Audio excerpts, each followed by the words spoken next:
sits until late. Play cards, drink, and then walk home alone. Call him. Nate.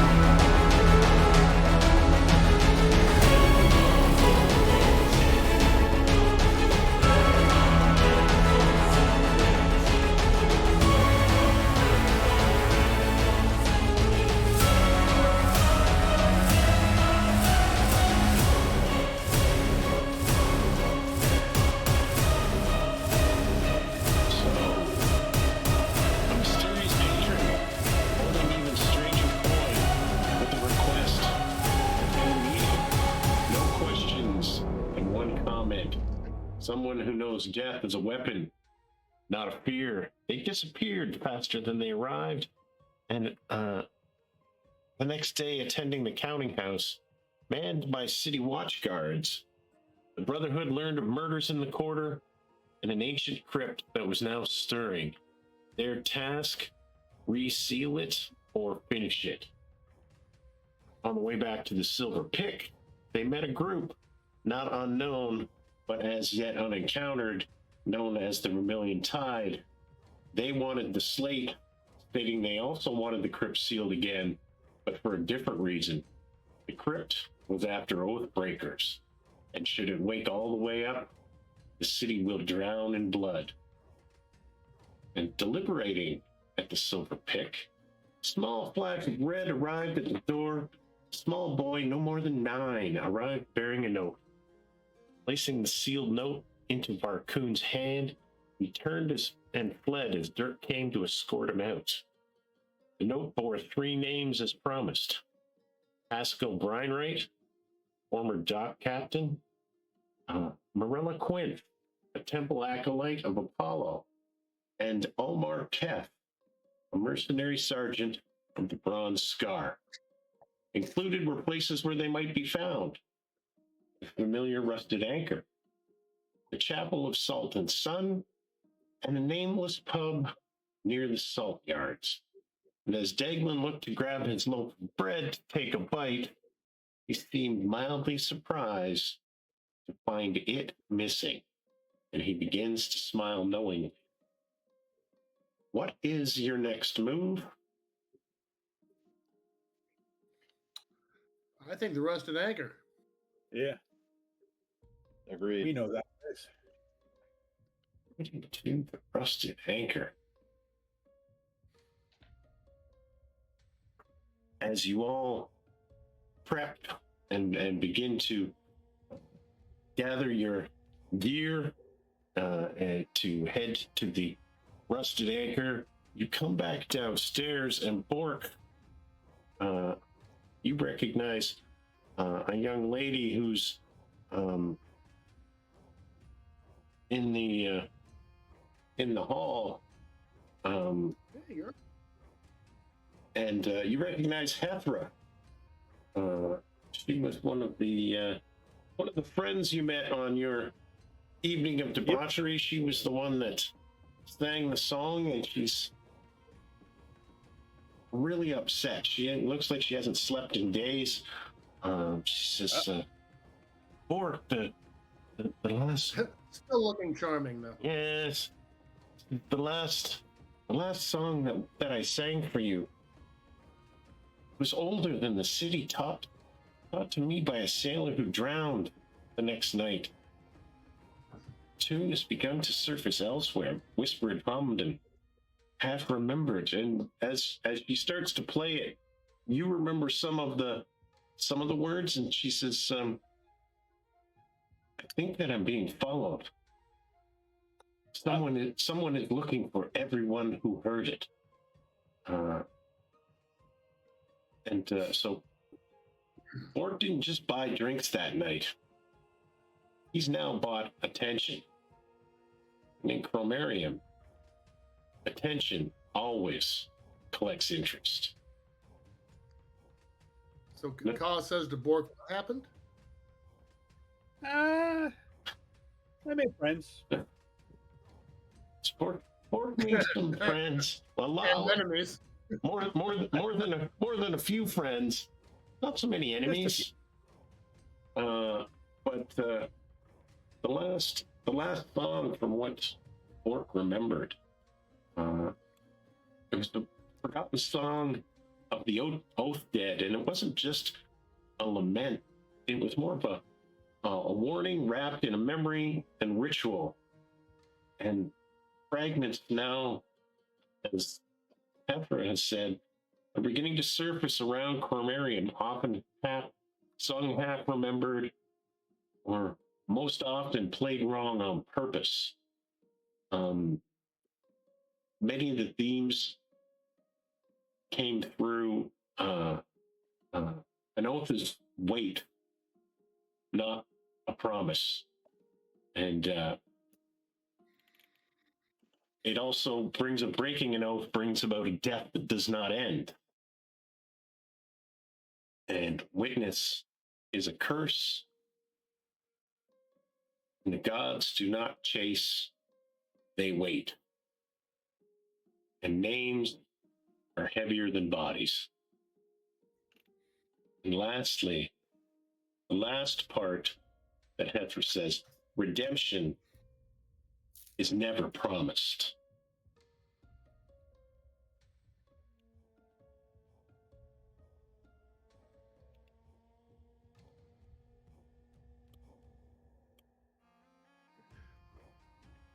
Kyle has no idea what any of that meant. Too many words.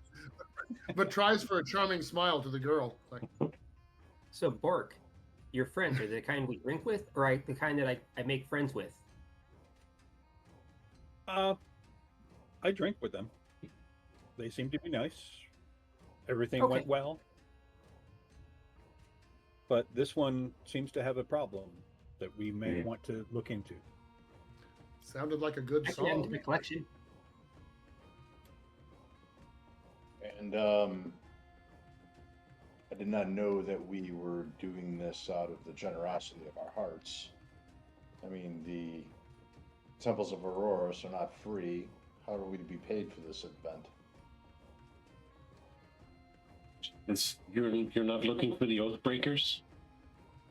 Those that are looking for oath breakers? Well, yes, of I course. thought I could There's help. always a way to make... I'm quite fuzzy after my night of adventure. Yes, whatever. Let us help this maiden or whatever it is that we need to do.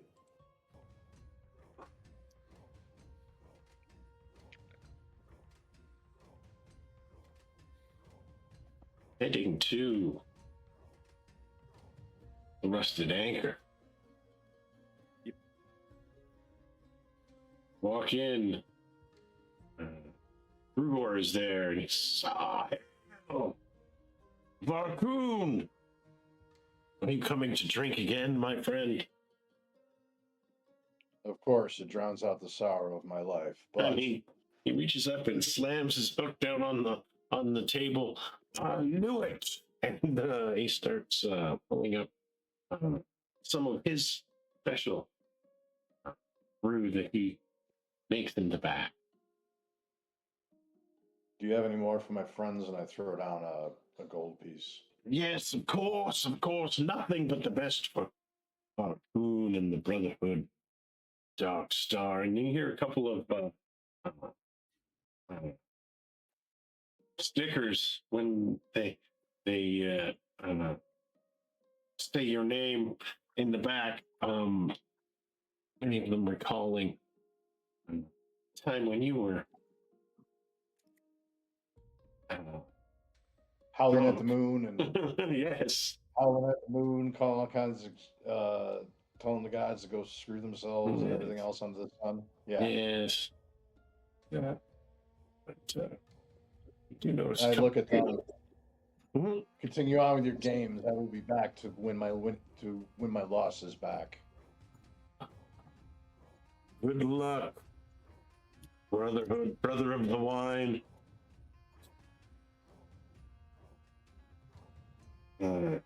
Brugor says, what brings you back to the Rusted Anchor, friends?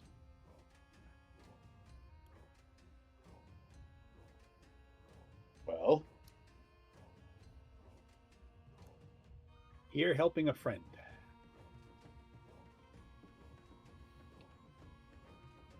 How can we help you? Well, an acquaintance of mine, a rather excellent singer, has had a problem with one of her songs, apparently. Yes? It has been going around, and apparently everybody that hears it has the foreboding feeling that they are being watched by someone or something malevolent, maybe. Yeah. I had heard part of that song as well, of late. And yes, we do get a feeling that there are others here who know it a little more intimately, so to speak. And he points over to the corner. I'll reach down and pat Shadow on his head. Shadow, go say hi.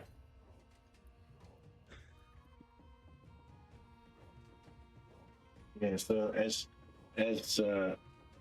you walk over and he looks up with a start at your appearance, and then settles down when he sees that it's normal people. What are you after? Good tale, information. Why are you so jumpy tonight? It's that. Don't like to talk about it. Could be beneficial. And he looks down. He looks down at the table. He says, and then you can see a weight drop off his shoulders. You can see he was once a proud man, but he drops his head. He looks at the table and he says, "I didn't break it in a moment.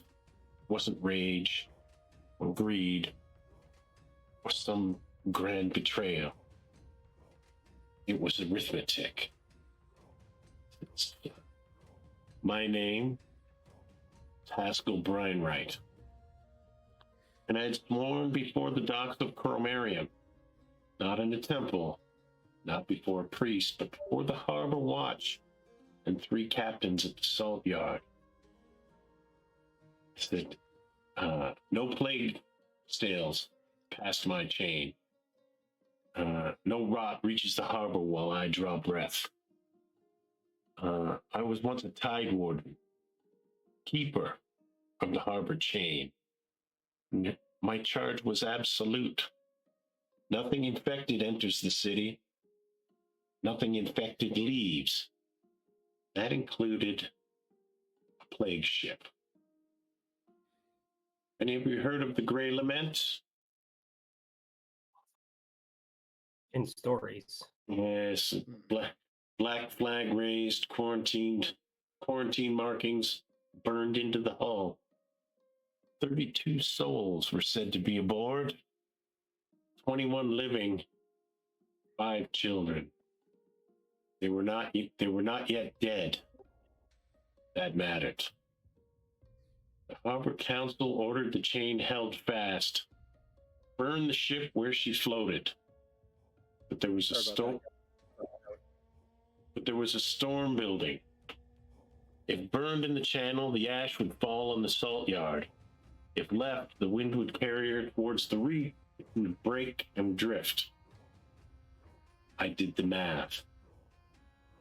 If I held the chain, the sick died screaming, the harbor choked in smoke and ash, and the council kept its oath. If If I lowered it, the ship would drift out to sea. The sickness would become someone else's problem.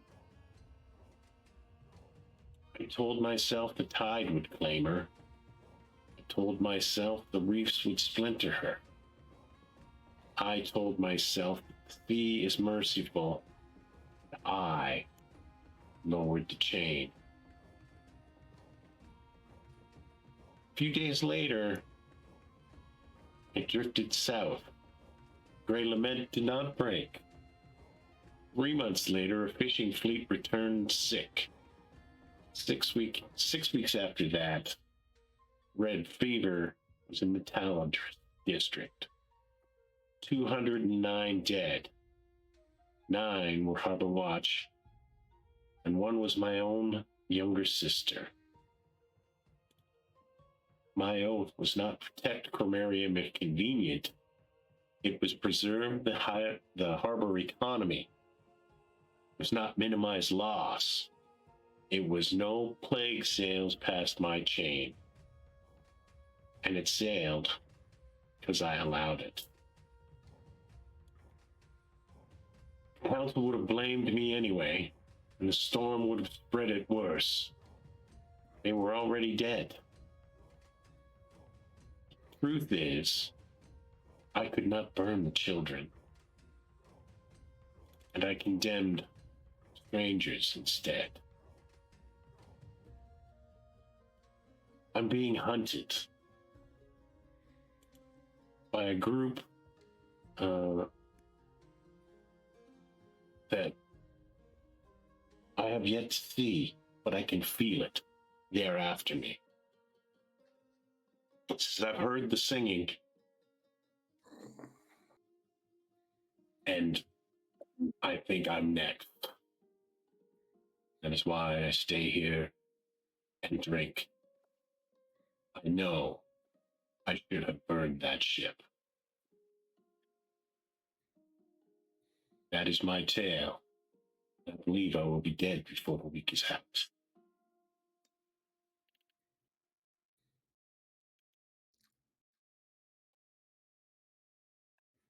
How long ago was this? Plague ship? You're exiled from the docks and your broken oath. Probably 4 months ago. 4 months ago, the ship left.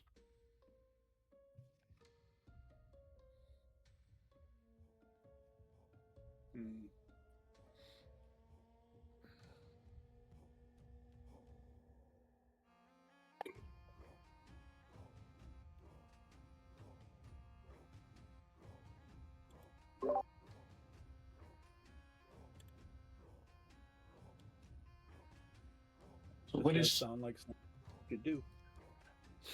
How do you know there's somebody after you? You feel it? I can feel it. When I walk the streets, walking the streets at night, I avoid the shadows. I can feel the eyes upon me. It's just your guilt. Is it my guilt that turns... No, it's self-repentance. Is it my guilt that turns the lanterns green?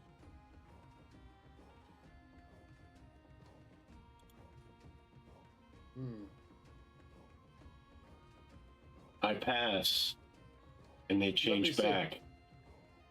And as he gets up and walks past, you can see the lantern almost frost over, and become like a pale green color. And as he walks further down, it returns to normal.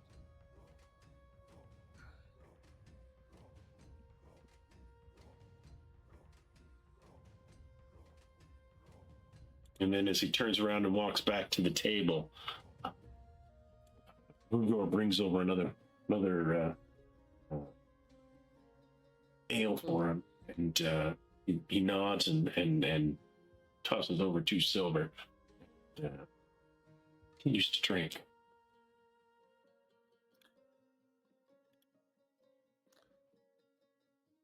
So Ka will sit down across from him and unsheath verdant green. Verdant grief, excuse me. Yes. Yeah. And set it on the table across as he's sitting there with his sword sheathed. Yeah. And say Surkoth and cast Detect Magic. There is no magic surrounding. There's nothing whatsoever on him that would cause those banners to change. Nothing. He was a simple dock captain. That's it.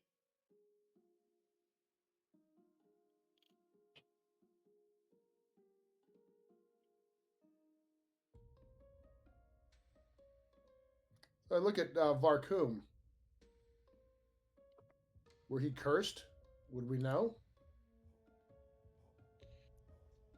We wouldn't know outwardly if he was cursed. I mean, there are spells that would. Hold on. There are ways of detecting if he is or not. I could remove it if it. I could possibly remove it, depending.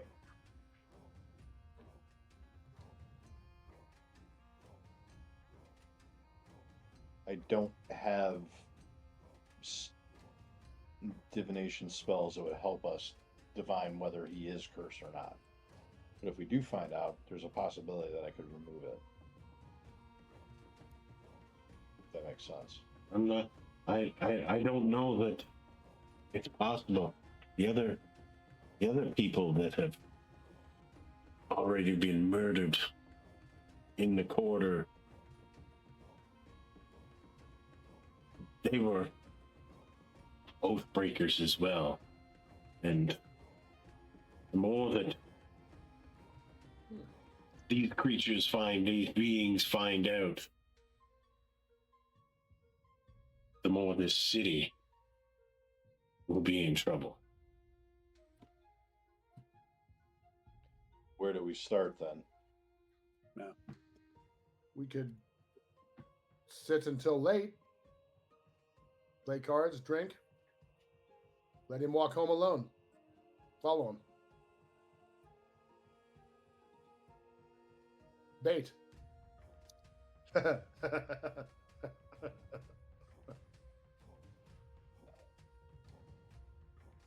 You want to cast me out as chum, do you?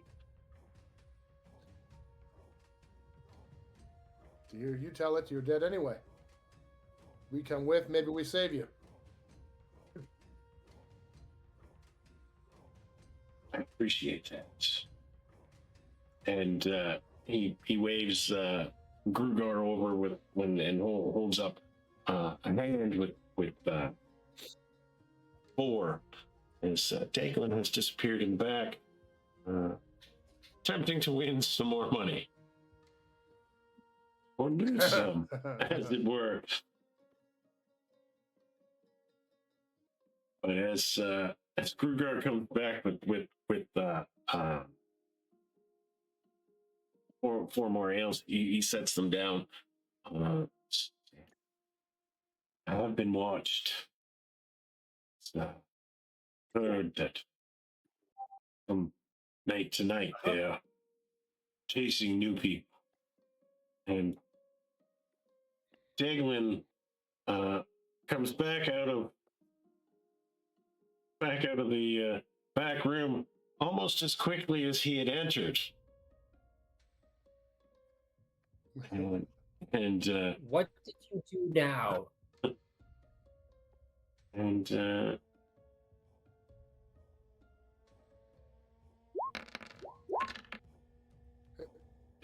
Daglin lost 11 gold pieces in a very short amount of time. Excited. That's I understandable. look at his hands. Does he have all his Poor fingers? landlord to begin with. He does. He He keeps does. his fingers fine. Yes, he does still have all of his fingers. Grugar, in the last few nights, you mentioned you've been watched. Has there been any threat against you or your facility? Igor says, "No, I've not been watched, but it's the It's the song that's running through my head. Um, just bits and pieces of it. Feels like there's weight pressing on all of us. And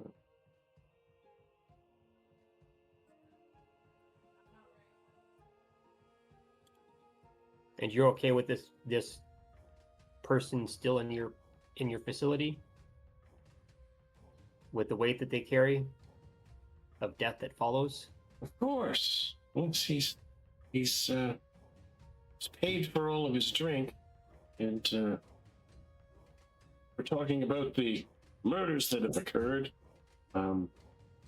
They don't seem to take people while they're surrounded.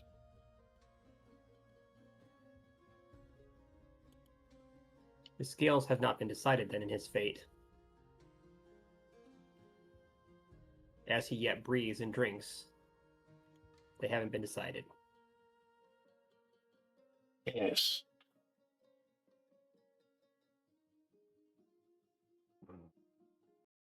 You talk about the slate, and you bring it out, and Haskell seems very, very interested in the slate itself, and as you guys are looking at it, a new X appears.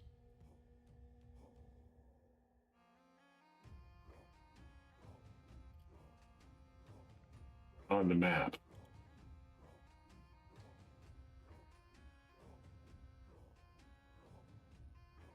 Is that, which one is that? Is that this one? This is the new one. This is the seawall.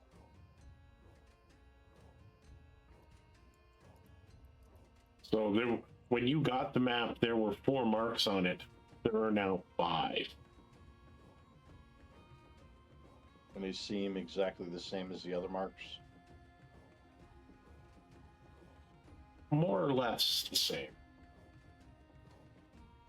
I am no writing expert, but maybe this was made by the same hand. So this blade hasn't left has not left your possession. I was going to say, magically it has made another mark, which means that There's a fresh victim. Yep. and what is the pattern? If we can get Why? there, I can find out. Let's go to the fresh mark then. All right. Heading through the streets of Bromeria.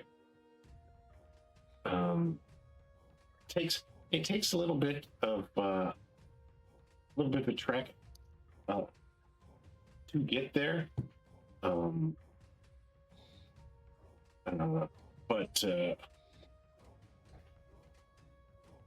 you pass through the fish gut district and come to this old cremarium point, and then as you get there, there's some city guards and they're holding up their hands.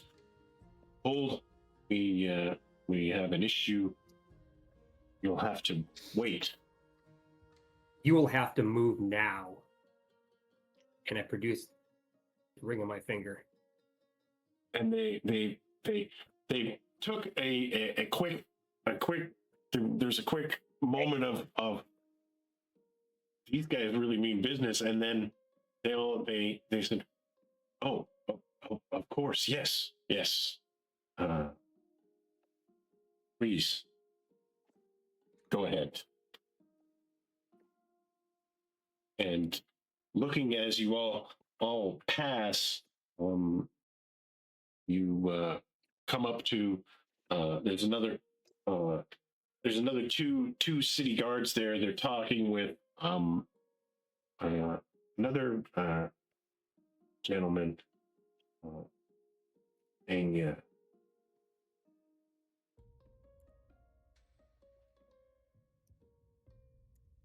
he's wearing some robes, temple robes of what looks like it could be Apollo, and he stands there and he looks he's an older guy. He's older human. He's got a scar on the side of his face that looks like it's been there for some time. And he says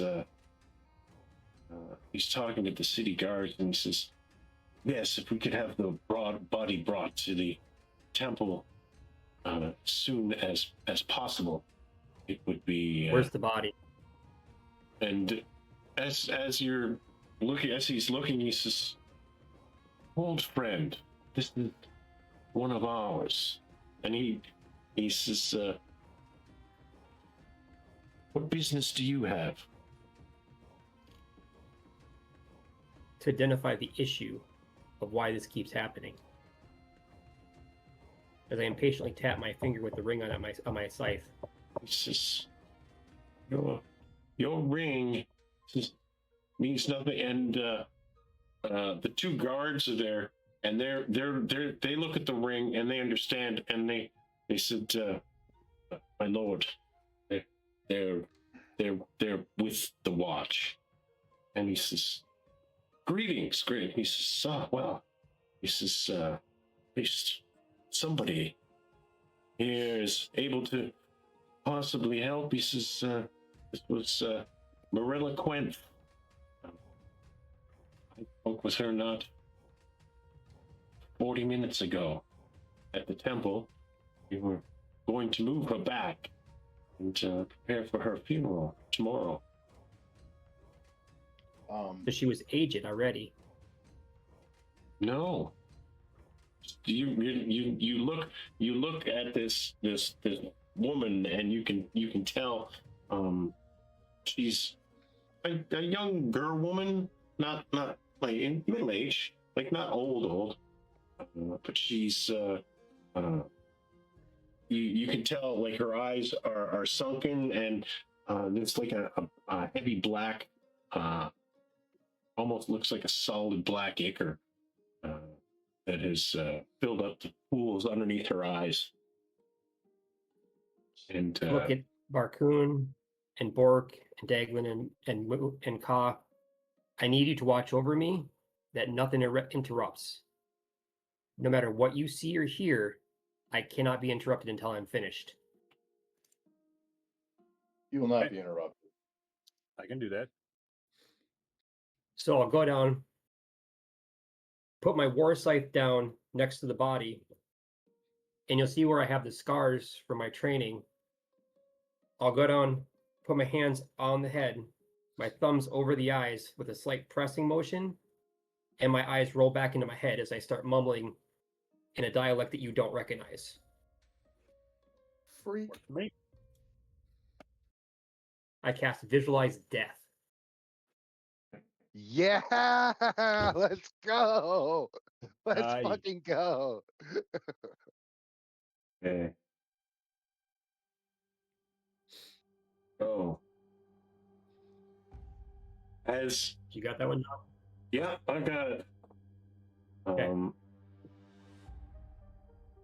The first sensation that you get is darkness, replaced by light, and you recognize that she was in prayer. And as she stands, you see some of the candles almost gutter out as she moves past, and moving past into the altar room with a bench and cloaks. She puts one on, and she grabs a sack lying underneath the bench and walks past parishioners, acolytes, and the gentleman that you're standing beside, acknowledging each of them with a nod. And out into the darkened street, she looks both ways nervously as the lanterns sway and the light moves. And as she passes some of the darker alleys, she dares a swift glance before speeding up to her step to enter some amount of light as the torchlight continues to move and flicker wherever she travels. Continuing her journey, she pauses at a strangely darkened alley and peering down the alley, squinting. Satisfied that it's empty, she steps into the darkness. Looking over her shoulder for a moment, one of the street lanterns begins to turn a greenish hue, clouded with salt. She's not surprised by the presence behind her. She's surprised by the silence. No footfalls. No breath. No heat. Just the sudden, impossible certainty that the space is no longer hers alone. Her first thought is not, I'm about to die. It is, the record has been accessed. She turns. She sees bronze, dulled by age, edges softened by salt, lamellar armor, precise, ceremonial, wrong for an alley, wrong for a night. And she thinks, I corrected the ledger. No, I displaced it. She understands the mistake instantly and completely. She did not erase a name. She moved the burden of witness. The oath did not vanish, it only waited. The being does not raise its weapon, it waits. She feels pressure, not on her throat or chest, but behind her eyes, like standing too long in a noon glare. Her memories surface unbidden, the scraped parchment, the false seal. In the moment the ink refused to dry, she realizes realizes the truth that damns her. Apollo saw everything, but Apollo was never the enforcer. She whispers almost too quietly, although doesn't really give you a whisper. She says, I thought you were Mercy. The being does not answer.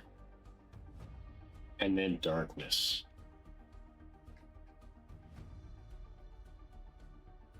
And then you see Dis sit back and almost fall over before he catches himself.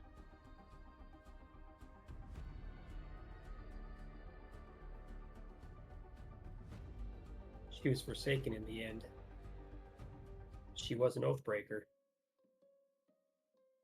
And Apollos looked on as judgment was rendered.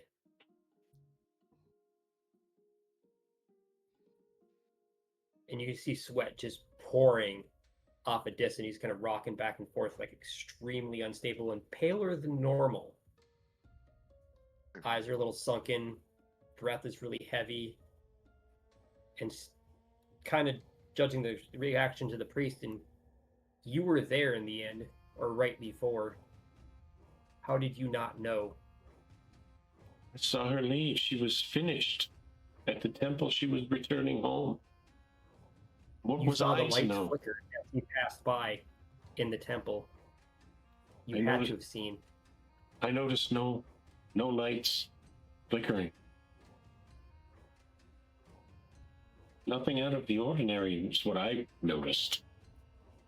He says, and I'm not a priest, young man. I'm a paladin of Apollo. I am, my name is Lord WIYNM. Well, forgive me if I don't shake hands, Lord William. I have an awful cold right now. I think Daglin can just feel the cop, like the ultra paladin on this guy, and it just gives Daglin the ick. Also, above the table, what was the bag found with the body? And ask the priest about what the bag is that you saw, Dis. You know what I mean? It Oh, yeah. doesn't work like that, my friend. I'm allowed to see their last moments before death claims them. I don't get to ask them questions. I just get to see and experience the moments before their death in real time. Right. No, I understand.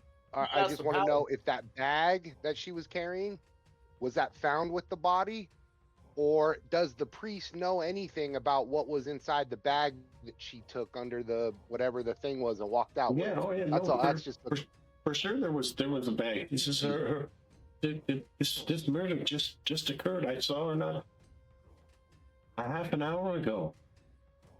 But at the temple. Lord Wayland, Yeah. Ledger. Would you know this, or would the church know this that she speaks of? Of course. Spoke of a ledger. Of shifting blame, of oath being transferred, weight being shared. I believe that there may be. Corrected. I believe that there may be. She was one of the. This whole time, Dis hasn't even stood up yet because he's still really shaky. She was. Just takes it out. She was an illuminator and had guardianship over the funerary records. That could be the ledger of which you speak. I couldn't see it because it wasn't in her last moments, but she mentioned it as she faced the faceless person in armor that was the deliverer of her judgment.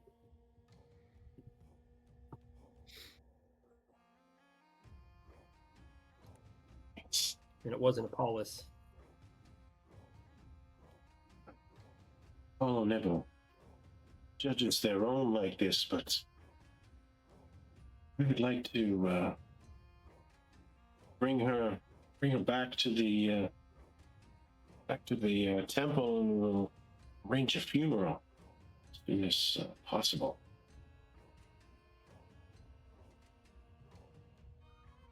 We'd like to look into this ledger issue more,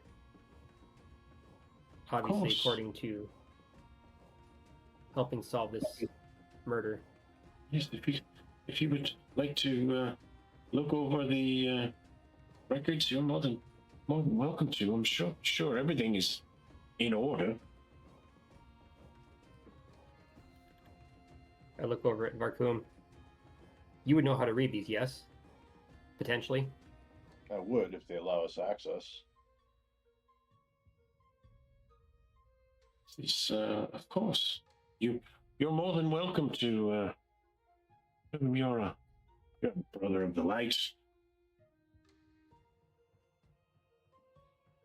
I agree. I would say more a brother of the twilight, but sure. Is the body still present?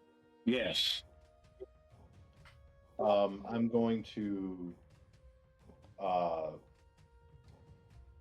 begin to speak. Basically, going to cast detect magic within the area. I'm going to wave my hand over it. You guys see my eyes glow blue when I begin to look around. As you look, there's no magic that's been there, but she's her body. You get the sense that her body and soul have been almost frozen, and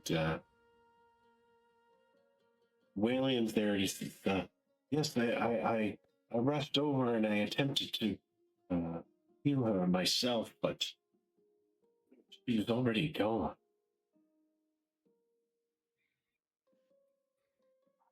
And the other, he doesn't know that we know. I'm assuming this is not the first that you have found. It's the first that I have found of my from our temple. Are there others from other temples? I'm going to unroll the map. I'll Okay. and unroll it.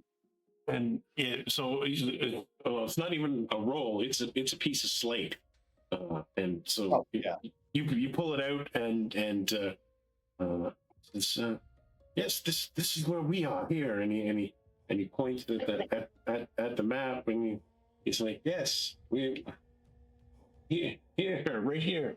And he says, "The temple." He says, "It's not far. It's like 2 blocks away."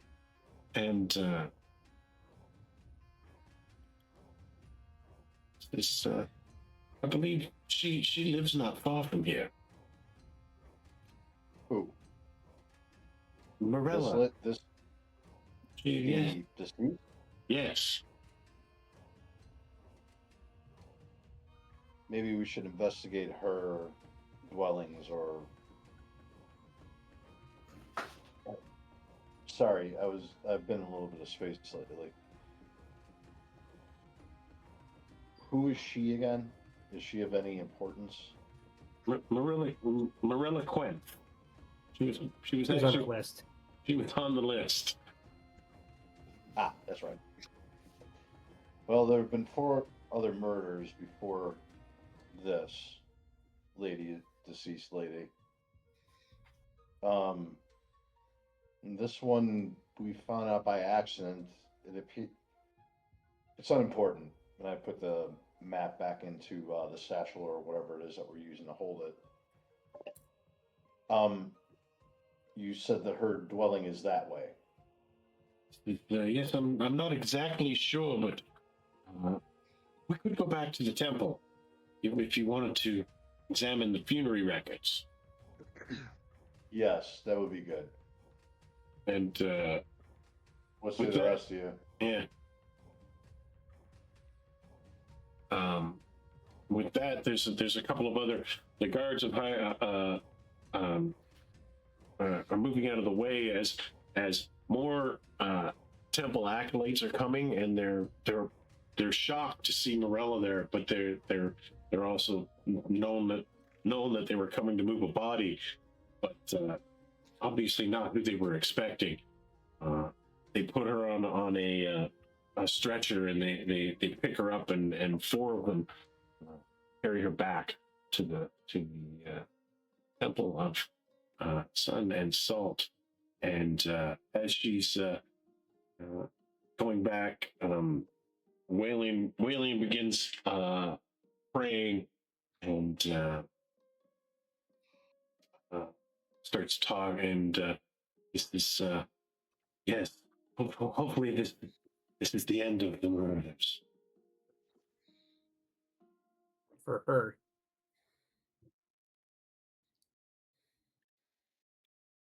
Her judgment was rendered. Mm. So yeah, they're taking her to the temple of Salt and Sun of Apollo. of Apollo. Trying to behave here, and I like pull sorry, I'm like really out of it today. I had a really hard day at work. I pulled Daglin aside. Don't pull out your fix it all holy symbols in this place. Apolloans are not known for their sense of humor. My hand goes out of my pocket as soon as he says that, because I was going right for it, of course. I go, oh, excuse me, boys. Yes, of course. We need to make sure that the body is properly cared for and treated with the utmost care and respect. Here, you on that side, go there, grab her on this side. This is how you lift them under the thing. And so I'm kind of showing them, but what I'm really doing is No, the other thing.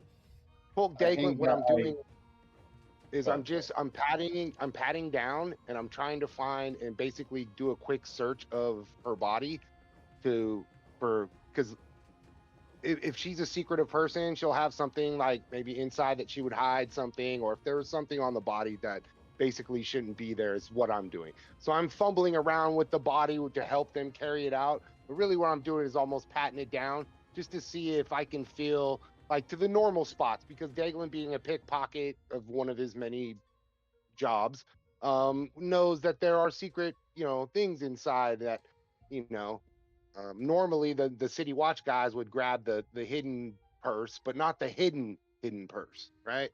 So I'm just kind of going for that without getting too crazy with rolling the body, if that makes sense. Before you start doing that, I'm gonna pull this aside after. Do any of your necromantic skills allow you to determine anything of her death, or what is it that you saw? I saw the last 10 minutes of her life before judgment was rendered. Every And? step, every breath, every thought, even the image of the person who issued the death, And what which was does a she faceless state? soldier in bronze, salt-encrusted laminate armor, no sound, as she turned down the last alley where the body was found. And you see Dis kind of look over his shoulder and shake a little bit. Everything went silent as death. And as she turned back around, there stood the judgment. As she cried to Apollos, she recognized that it was not his rendering the judgment, but he was observing it as judgment was rendered for her oath breaking. And this whole time, Dis is physically shaking and leaning heavily on his worth size, constantly looking around like he is nervous almost, which is uncharacteristic. And so, John, I rolled the d6. So for the next 3 turns, the side effect of the spell is I'm unhinged and everything is like I'm super twitchy on edge and like looking over my shoulder and. Okay. Yeah. No, that was my next question. What actually happens to you? Yeah. I remember reading emotional trauma. Yeah. You're in the murdered victim's mind right now.